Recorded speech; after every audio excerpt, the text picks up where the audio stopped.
So for your start of our warm-up, we're going to get marched on the spot. We're not going to do sprints, I think. No, we're not doing sprints. But just going to march, and then we're going to do our arm circles. So keep marching, and we're going to roll those arms back for me. So nice big circles. Watch any lights, don't hit anything on the ceiling. You can't try and get my insurance to cover that, I'm sorry. That's your own, that's your own fault. And last one, going back, and we're going to change, and we're going to go forwards. So nice big arms. We are going to be doing the arm sequence in this workout, so please make sure that your arms are nice and warm, because you will need that. So arm circles for me. And last one, we're going to do that open the gate. So hands on the hips, and you're going to open the gates with the hip. So really think about pushing. Now, I can't really do it very well on this leg because of my hip, but you're going to really open it, so I can't go as far, but with this leg I can. So just do what you can and just go where you feel necessary. And as you do this, you'll find that hips become more flexible and you'll be able to really stretch them further. Again, this one might be one that you want to hold on to something, but you can see that difference in my legs. So one is better than the other. One more each side. And we're going to go into our leg curls. So again, legs are back, arms, my arms automatically come forward and back, but please don't feel like you have to. The whole point of this, if I turn around, is you're going to get that heel to that bum. So leg curls. Warming up those legs this today for me. If you want to do a little squat in the middle, make it a little bit harder, go for it. Just a little one though, don't wear out those thighs too much, because we might have some squats coming up in a bit. Okay, couple more, and we're going to go into our hand to knee. So this is opposite elbow, not hand, sorry, elbow. And this is opposite elbow to opposite knee. Remember, the higher the knee, the harder it is. So 3, 2, 1, elbow to knee for me. So keep it nice and high. If you can, if balance isn't great today, stop, bring it down. So you don't have to bring up that knee. You can go down. Again, you can do this on the chair, so you can still carry on. All right, so it's up to you how high you get.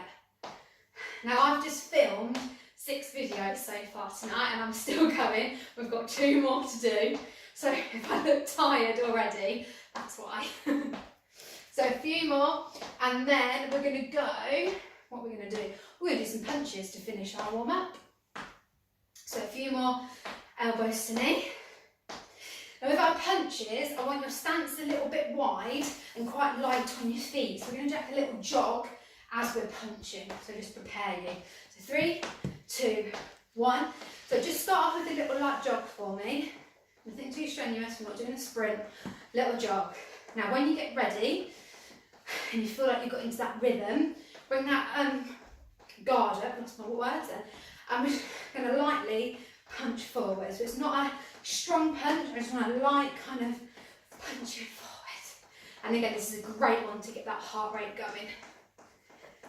I don't think I can carry on talking and doing this at the same time. You'll be pleased to know I'll actually stop talking for a change, which is a rarity. So keep going. 5, 4, 3, 2, 1, half, quarter, finish. Okay, we're going to do some side swings. So I have got my weights back, but again, you don't need them if you don't want to. So first of all, bring those weights up, so just at their shoulders, and we're just going to swing them to the side, swing them to the other side. So side to side. Now, keep your posture. We're not doing this. That's a funky dance move that we can keep for Friday. Keep your posture nice and still. We're not slouching. We're keeping that back up. Everything is still apart from our arms. Now, the next one that we can also do is our rainbow swing. So, weights, come up, twist one side, bring it up, twist the other way to the middle. Repeat the other way, up, side, middle. So you're making a rainbow, but we're kind of a robotic rainbow. So we're not swinging like this because that'll put too much strain on the back. We're having those stages so that it's nice and easy for the back. and make sure that you do both sides to even out the muscle groups that you are working. Okay, we're going to do a wall push-up. So this works exactly the same way as what you would do it on the floor. So find a nice wall in your house. I haven't really got one, so I've got my fridge.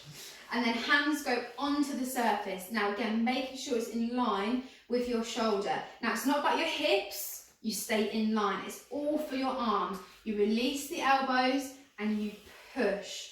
I'm not using my hips to help. So I'm not thrusting like that, because as you can see, it causes an arch and you're going to injure your back. So you keep it nice and in line. It is the arms that do the work, nothing else.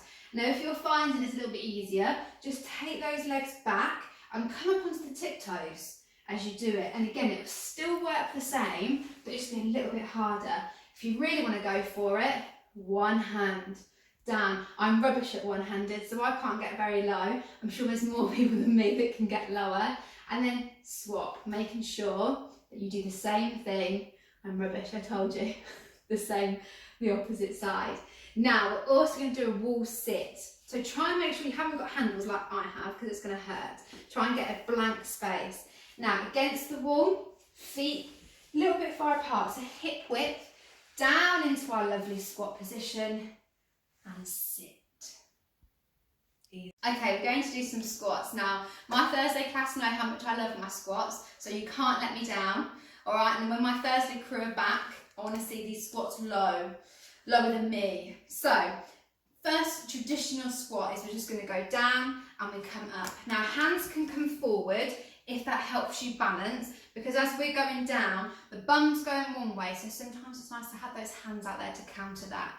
Now, to make these squats harder, stay in the position and just release the heel. So I'm just going to turn so you can see. So these are called sumo squats. So you go down and you just lift up the heel, but I'm not actually coming up. I'm staying at the same level, but my heels are going up and down. Okay, so there's another option. Now, second option, you can do, making sure I get the name right, alternating weight swings. So we go down into our squat position and the weight goes between the legs. Other arm is out, that's purely for balance. It doesn't have to if you don't want to.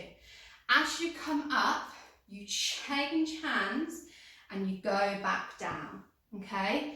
Up, change, down. Now, the slower you do this and the more controlled is better. We don't need to be doing this because that won't work anything. I'm just going to show you this way as well. So, start, weight between the feet, coming up, changing, going back down. Now again, those that are sitting, you still don't have an excuse. So you can do the alternating swings by having a weight or even empty, okay? Bringing it down and you can come up and you can also change.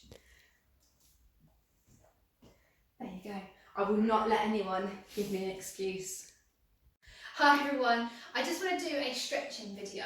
Now this is really important that you do this video after every single workout that you do. So if you're just using the single videos that I've done previously and you've kind of built it up, so if you're going to put those as in a sequence of 5 videos, then please make sure this one is always at the end, because you need to make sure you're stretching after every activity, because that's when you'll find those aches and pains come into play. Scientifically, you've not got rid of that lactic acid in the muscles. So that's the science. Now we'll get on to the stretching. So first we're going to just do our legs. So one leg in front of the other. It doesn't matter which leg, because we're going to do it on the other side. Both my feet are in parallel, which means they're pointing in the same direction. So my back foot's not turned out, it's pointing in the same direction as my front foot. Now we're going to bend the front knee, okay, and then that should then, you should feel the stretch in the calf in the other leg. Same time, linking those fingers together and we're going to push away. So we're going to stretch out the hand, stretch out the wrist, and we're stretching out that calf. So again, stay here for about 10 to 30 seconds, as long as you kind of need, you'll feel it. And then once you're ready, you're going to release the hands and we're going to change legs, the other leg is in front. So again, feet pointing the same direction, front knee is bent, back leg nice and straight, hands go behind this time and we squeeze those shoulders together. So if you can't see, I'm just going to turn. So if you can't feel that stretch, bring the arms up and then you should feel it in the shoulders. So just kind of work out where you need to be. Again, release the hands. We're going to change legs this time. The heel goes down, the toe is pointing up. We're going to bend the other leg, the supporting leg. Hands go onto the supporting leg. We're not putting hands on the knees because we don't want to put any pressure on those knees. They're staying on the quads. To develop this stretch, to make it go further, have the one hand going down to the toe. So make sure you have your balance, and again, that will increase that stretch at the back of that calf. If you really want to show off, try and get behind the foot. If I can't, if you really want to show off, head onto knee. All right? So other leg, I'm going to do it this side for you. So heel goes down. We're going to bend the other leg so the hips go back, hands go onto the bent knee. So again, making sure we've got our balance. If you want to, take it down to the foot and that will increase that stretch. Now to get balance here, what you need, because our head's going forward, the more you push your hips back, you will stabilise your balance, because then you're go in sort of two directions with your weight. Perfect. Now we're into the arms. So one arm's going to go across, and we're going to put it into our body. So again, here, we're not holding at the elbow and we're not holding at the wrist. Don't put pressure on those joints. You're holding your forearm and you're pulling that back. And again, other arm, forearm, and pull that into the body. Okay? Not on the elbow, not on the wrist. No damage in joints. Last one, we're going to bring the arm up onto the shoulder, other hand on the elbow, and we're going to pull that back. And again, you'll feel that stretch going down here. Again, don't think, oh, my arm needs to go back up. You might only be able to put it here. It's not a problem. And I'm going to do it one more time. I'll show you from the back. So here, my hand's on the back of the shoulder, hand on the elbow, and I'm pushing it back. So I'm trying to kind of crawl my hand down here and feel that. If you really want to show off, try and see if you can, there we go, link arms. It's a little test for you. Finally, last thing I want you to do is going to stretch that back. So I want the arms all the way up. We're going to go over to the side, doesn't matter which side, but you should again feel that opening there. We're going to go to the front, so we're going to go into a flat back position, hence the flat back. So we're here, and then we're going to go up onto the other side, and again, really pull and stretch that out. So like I said, please do them every time that you've done some exercise, and it will really help repairing those muscles.